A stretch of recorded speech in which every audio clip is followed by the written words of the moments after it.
রাজধানীর পল্লবীতে ৮ বছরের শিশুকে ধর্ষণের পর নৃশংসভাবে হত্যার ঘটনায় দায়ের করা মামলায় রায় ঘোষণার দিন ধার্য করা হয়েছে।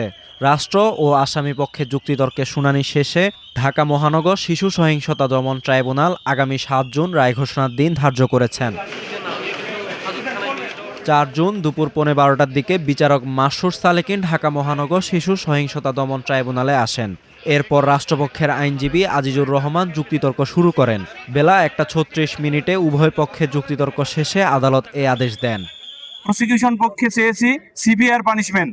সিভিয়ার পানিশমেন্ট বলতে দুটো পানিশমেন্ট আছে আইন অনুযায়ী, একটা হলো মৃত্যুদণ্ড অথবা সশ্রম কারাদণ্ড। এই দুটোর মধ্যে আবার সিভিয়ার পানিশমেন্ট হলো মৃত্যুদণ্ড। আমরা সেটাকেই মিন করেছি মাননীয় ট্রাইব্যুনালে। অবশ্যই আমরা প্রমাণ করতে পেরেছি পুঙ্খানুপুঙ্খভাবে, সন্দেহাতীতভাবে এবং এর সাথে এডিশনালি ১০৬-এর অধীনে যে বার্ডেন অফ প্রুফ, যে কি কারণে তার মৃত্যু হয়েছে এই ব্যাপারে কোনো এক্সপ্লেনেশন তারা দেয়নি। তার ফলে যেটা হলো, দুই দিক থেকে এই মামলা নিরঙ্কুশভাবে প্রমাণিত হয়েছে। এর আগে প্রধান আসামি সোহেল রানাকে আদালতের হাজতখানায় রাখা হয় এবং পরে ট্রাইব্যুনালে হাজির করা হয়।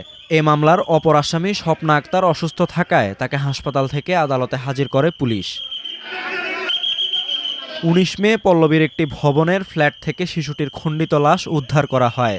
ফ্ল্যাটটির বাসিন্দা আসামি সোহেল ঘটনার পর বাসা শৌচাগারের গ্রিল ভেঙে পালিয়ে যান। বাসা থেকে তার স্ত্রীকে তখনই আটক করা হয়। আর সেদিন সন্ধ্যায় নারায়ণগঞ্জের ফতুল্লা থেকে সোহেলকে গ্রেপ্তার করে পুলিশ। এ ঘটনায় শিশুটির বাবা পল্লবী থানায় মামলা দায়ের করেন। ২০ মে ঢাকার মেট্রোপলিটন ম্যাজিস্ট্রেট আদালতে স্বীকারোক্তিমূলক জবানবন্দি দেন আসামি সোহেল রানা। শিশুটিকে ধর্ষণের পর হত্যার কথা তিনি স্বীকার করেন বলে পুলিশ জানায়।